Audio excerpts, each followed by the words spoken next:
जय जिनेंद्र दर्शकों, आप सभी को दशलक्षण महापर्व की हार्दिक शुभकामनाएं।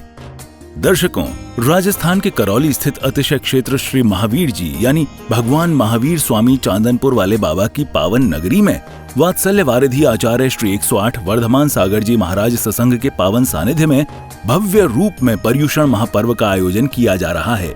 इस दौरान देश भर के क्षेत्रों से उपस्थित भक्तों को गुरुदेव के पावन सानिध्य में अतिशय क्षेत्र की पवित्र धरा पर प्रतिदिन पूजन प्रशिक्षण शिविर में सम्मिलित होने एवं गुरुदेव की मांगलिक वाणी श्रवण करने का अवसर प्राप्त हो रहा है, जिसमें भक्तों में अपार उत्साह और उमंग दिखाई दे रहा है।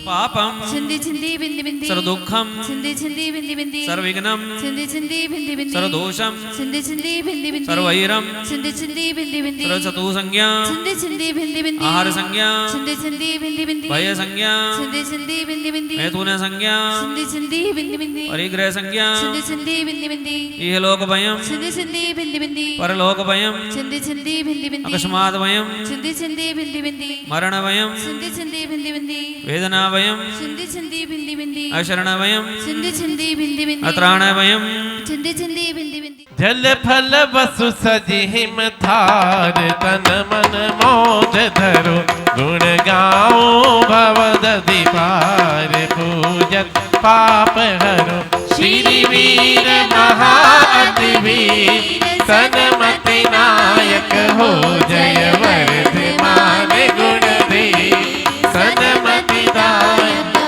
ओम ह्रीं वर्तमान शासन नायक वर्धमान स्वामी ने चरण कमलेभ्यो जल फलादि अर्घ्यं निर्विपामीति स्वाहा थकी नाम भवदधि विषये तुम प्रभु पार करे हे बटिया तुम हो प्रभु जय जय जय जय मंगल मूर्ति परम पद पंचधरो नित्य ध्यान हरो अमंगल विश्व का मंगलमय भगवान। ओम ह्रीं क्लीं चैतल बिनमा नौन मणिबंध कलाइयों प्रति नौ देवता नौ तिलक धारयामीति स्वाहा।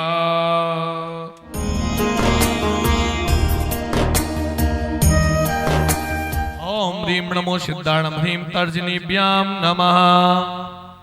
ओम ह्रूं नमो ऐर्याणं ह्रं मध्यमाभ्यां नमः। गुरु गुरु परमुद्रां छिन छिन परमंत्रान् मिन मिन छाम छावामम सर्वं रक्ष रक्ष रूम फट स्वाहा।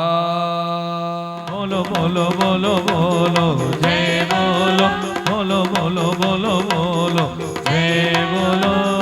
ओम ह्रीं भगवान महावीर स्वामी ने वेदिकायां स्थापनं करोमीति तिष्ठति स्थापनं करोमि। जीवन की डोर गुरुवर खींचो अपनी ओर खींचो अपनी ओर गुरुवर खींचो अपनी ओर। ओम विधियक प्रतिज्ञा नय जिन प्रतिमाग्रे बरे पुष्पांजलिं छिपे व्यावधि ज्ञान बल प्रबोधा स्वस्ति क्रियासु परमर्षयो नः। मन भजले श्री भगवान ओ मरिया रे थोरी हे मन भजले श्री भगवान ओ मरिया रह गई थोरी। ओम ह्रीं श्री देव शास्त्र गुरु समोत्र तिष्ठ तिष्ठ तिष्ठ डे इति स्थापना। ओम ह्रीं श्री देव शास्त्र गुरु समोत्र मम सन्नितो भव भव वसट सन्निधि करणा। चंदन शीतलता करे तपत वस्त्र परवेल जासो पूजो परम पद देव शास्त्र गुरु के। नाम कर मौका छै कीजिए दया निधि दया दृष्टि कीजिए शरण में हमें बुला लीजिए नाथ इतनी कृपा कीजिए। ओम ह्रीं दर्शन विशुद्धि विनय संपन्नता शीलवती अभिक्षव्यानुपयोग संवेग शक्ति त्याग शक्ति तप साधु समाधि वैयाव्रतकरण अरत भक्ति आचार भक्ति बहुश्रुत भक्ति प्रवचन भक्ति आवश्यक परिहारिणी मार्ग प्रभावना प्रवचन वात्सल इति तीर्थंकरत्व षोडशकारणे नमः। जय माला पूर्णार्घ्यं निर्विपामीति। 1008 श्री महावीर भगवान की दशलक्षण महापर्व की 20वीं सदी के प्रथमाचार्य चारित्र चक्रवर्ती आचार्य श्री शांति सागर जी महाराज की 10 लक्षण महापर्व बहुत से लोग याद करते हैं इसको। आ रहा है, आ गया और 10 दिन के बाद चला जाएगा, है ना? ठीक बात।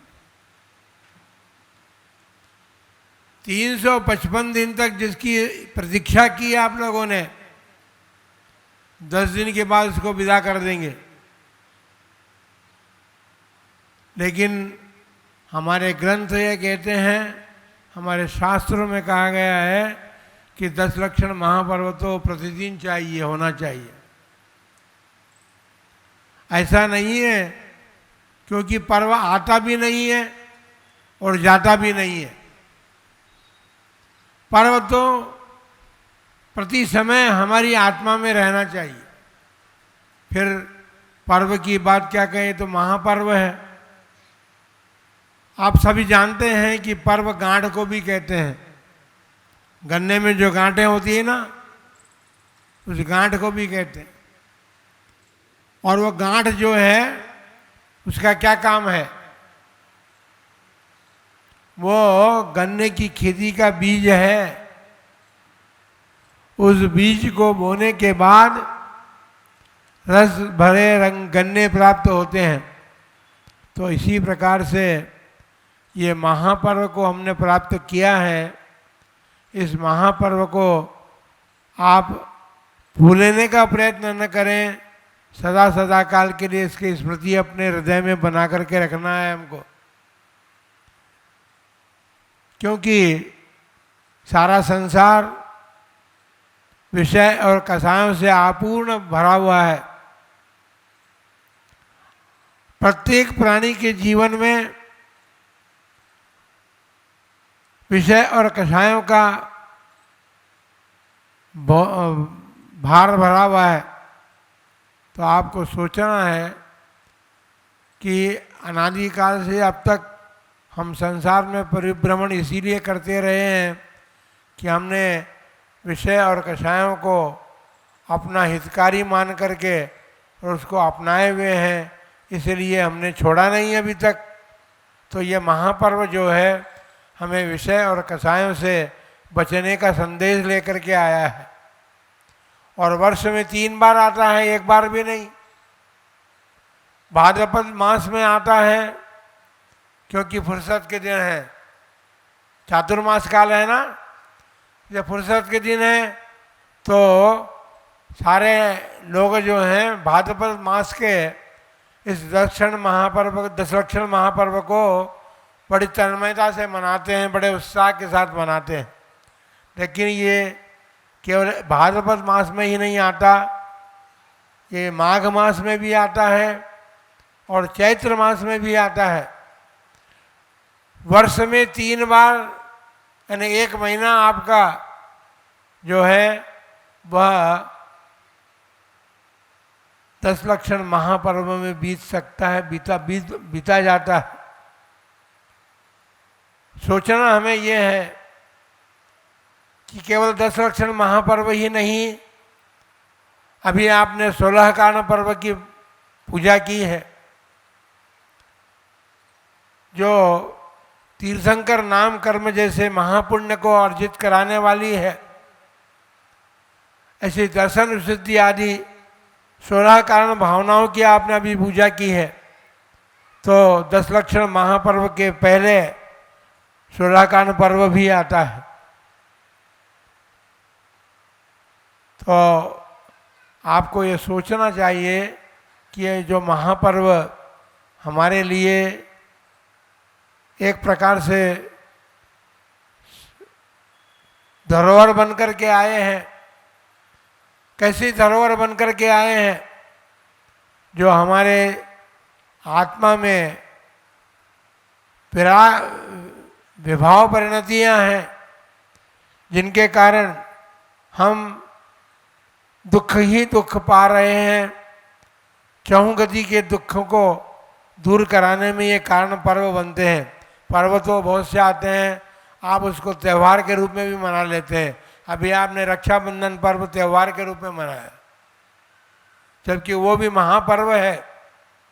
उस दिन 700 मुनिराजों की रक्षा करने के लिए विष्णु कुमार मुनिराज ने अपने संयम की भी बलि चढ़ा करके संयम को छोड़ करके उन्होंने अपने विक्रय रिद्धि के बल पर उन 700 मुनिराजों की रक्षा की थी। तो देव शास्त्र गुरु हमारे परम आराध्य हैं। दशण्णम समण धम्माणम, ये 10 लक्षण पर्व जो है और ये जो उत्तम क्षमादिक 10 धर्म हैं, वास्तव में तो वे मुनिराजों के हैं। तो फिर महाराज जब मुनिराजों के हैं तो हम क्यों पूजा करें? ऐसा नहीं है। शास्त्रों में श्रावकों को भी धारण करने की बात कही है। एक देश रूप से आप धारण करें तो भी धारण किया जा सकता है। और आज प्रथम दिन आप किसकी पूजा करेंगे? अभी 10 दक्षिण महापर्व की पूजा प्रारंभ होगी। तो उत्तम क्षमा जो है वो हमारे इस 10 दक्षिण महापर्व का प्रथम दिन है। और उत्तम क्षमा धारण करने के लिए बहुत बड़ी शक्ति चाहिए, सामान्य बात नहीं है। खम्मा में सब जीवाणम सभ्य जीवा खमंतु में मृत्यु में सब भूदेशु वीरम मध्यम न किणवी। पिछली वाली पंक्ति को याद रखने की बात है। मृत्यु में सब भूदेशु वैरम मध्यम न किणवी। जिसके जीवन में ये पंक्ति उतर जाती है वो सोचता है कि जगत के प्राणी मात्र के प्रति मेरी मैत्री भाव है, मेरा किसी के प्रति वैर भाव नहीं है। जबकि क्षमा का विपरीत जो है क्रोध है, और क्रोध के द्वारा व्यक्ति अपने जीवन को तो नष्ट करता ही है, लेकिन एक भाव नहीं, भावांतर तक साथ जाता है क्रोध। भगवान पार्श्वनाथ के जीवन आपने देखा है, सुना है। अभी निर्वाण महोत्सव भी उनका मनाया गया था।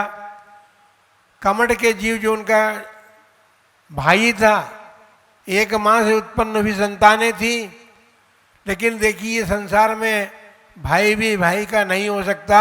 यह पार्श्वनाथ भगवान का उदाहरण हमारे सामने है।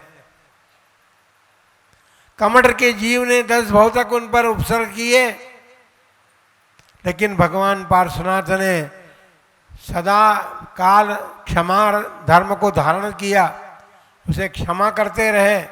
और उस क्षमा से उनके भीतर जो आनंद प्राप्त था, जो शांति प्राप्त थी, उस शांति के बल पर, उस समता के बल पर उन्होंने साधना के द्वारा मुनि व्रत धारण करते करते और अंत में उन्होंने मोक्ष को भी प्राप्त कर लिया।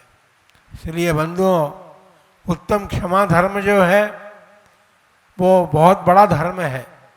इसके लिए कहा है कि इस मंगल में धर्म 10 लक्षण पर्व में हम उत्तम क्षमा को धारण करते हैं। उसके लिए कहा है सती अभी सामर्थ्य अपकार सहनम क्षमा, अर्थात हम में सामर्थ्य है कि हम किसी के द्वारा अपकार किया जाए तो हम उसको ईंट का जवाब पत्थर से दे सकते हैं, है ना? ईंट का जवाब पत्थर से दे सकते हैं आप में सामर्थ्य है। लेकिन भगवान ने तो ये कहा है कि अब हमारे भीतर किसी के द्वारा कोई अपकार किया जाए, उसका जवाब देने की सामर्थ्य होते हुए भी उस अपकार को सहन करना ही वास्तव में क्षमा है। हम उस क्षमा धर्म को धारण करके क्या प्राप्त करते हैं? क्षमा के लिए कहा है आचार्यों ने अजय शक्ति। जिसके पास क्षमा है उसको कोई भी जीतने में समर्थ नहीं होता, वो अजय शक्ति का धारक हो जाता है। क्रोध का जहर तो हम प्रति दिन पीते हैं, प्रतिपल पीते हैं। न जाने कितने भावों से हमने क्रोध का जहर पिया है, लेकिन क्षमा रूपी अमृत को हमने कभी धारण नहीं किया। उस क्षमा रूपी अमृत के द्वारा हम अपनी आत्मा को अजर अमर बना सकते हैं। अनेक बार आत्मा तो मरती नहीं, अजर अमर ही है, लेकिन अनेक बार हमने अनेक पर्यायों में जन्म धारण किया, मरण को भी प्राप्त हुए और हमने नवीन नवीन पर्यायों को धारण करते करते हमने हमेशा क्रोध को ही अपने भीतर अपनाया। भाई भाई की क्या बात करें, सास बहू की बात करो, बहू बेटे की, माँ बेटे की, पिता पुत्र की बात करें, क्षण भर में बस इतनी सी बात हुई कि हमने अपने क्षमा धर्म को भूल करके और क्रोध रूपी जहर पीना शुरू कर दिया। ये छोटी छोटी बातें हमारे जीवन में घटती हैं और उन छोटी छोटी बातों के माध्यम से हम न जाने कितनी बार क्रोध को अपने भीतर पीने का प्रयत्न करते हैं और क्रोध को पीकर हमने अपनी आत्मा को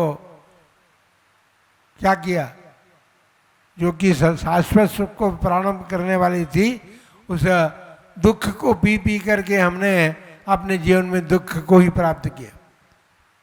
क्रोध को पिया, क्रोध को पीने से क्या होगा, दुख ही तो प्राप्त करेंगे, लेकिन भावना तो हमारी शाश्वत सुख को प्राप्त करने की है। और शाश्वत सुख को हम किस प्रकार प्राप्त कर सकते हैं, इसके लिए ये 10 लक्षण महापर्व हमें संदेश देता है कि अपने विकार भाव जो हैं उन विकार भावों को अपने हृदय से निकालने का पुरुषार्थ करें। एक साथ नहीं निकलेंगे, लेकिन क्षण क्षण में प्रति क्षण हम उन विकार भावों को समझें। जब भी विकृति आती है हमारे जीवन में, उस विकृति को हम छोड़ने का प्रयत्न करें। एक दिन ऐसा होगा कि हम विकारी भावों से रहित होकर के अपने आत्म स्वभाव को प्राप्त कर सकेंगे। और आत्म स्वभाव को जो प्राप्त करते हैं वो कारण समयसार को प्राप्त करके एक दिन कार्य समयसार अर्थात सिद्ध परमात्मा पद को प्राप्त हो जाते हैं। आज के इस दिन हम अपने जीवन में जब जब भी क्रोध आए तो क्षमा को याद करना और क्षमा को याद करते हुए अपने जीवन को शाश्वत सुख को प्राप्त कराने के लिए तैयार करना। ये ऐसा नहीं समझना ये तो होता ही रहता है। ये बात जरूर है कि हमने अनादिकाल से कषायों को अपना सहचर बनाया है और उन कषायों के कारण हम दुख ही दुख प्राप्त करते रहे हैं। ये भगवान महावीर स्वामी का अतिशय क्षेत्र है। यहाँ आप भगवान महावीर के दर्शन करके उनके क्षेत्र में बैठ करके 10 लक्षण महापर्व की पूजा कर रहे हैं। आपका सौभाग्य है कि आपको गुरुजनों के उपदेश भी प्राप्त हो रहे हैं। तो अपने जीवन में गुरुओं के उपदेश को धारण करें और भगवान महावीर का स्मरण करें, जिन्होंने रुद्र के द्वारा किए गए उपसर्ग को भी जीत करके अपनी आत्मा को परमात्मा बना लिया। ऐसे भगवान महावीर के अतिशय क्षेत्र से आप यही संदेश लेकर के जाएं कि अपने जीवन में विकृतियों को दूर करने का पुरुषार्थ करेंगे और एक दिन ऐसा भी प्राप्त होगा आपको कि आप परमात्मा पद के योग्य बन जाएंगे। आपका मनुष्य जन्म सार्थकता को प्राप्त हो। इन्हीं मंगलमय भावनाओं से उत्तम क्षमा धर्म की जाए। ये भक्तों का पुण्योदय ही है जो उन्हें श्री महावीर जी तीर्थ क्षेत्र पर आचार्य श्री वर्धमान सागर जी महाराज के पावन सानिध्य में 10 लक्षण महापर्व का उत्सव मनाने का पुण्य लाभ प्राप्त हो रहा है। जय जिनेंद्र।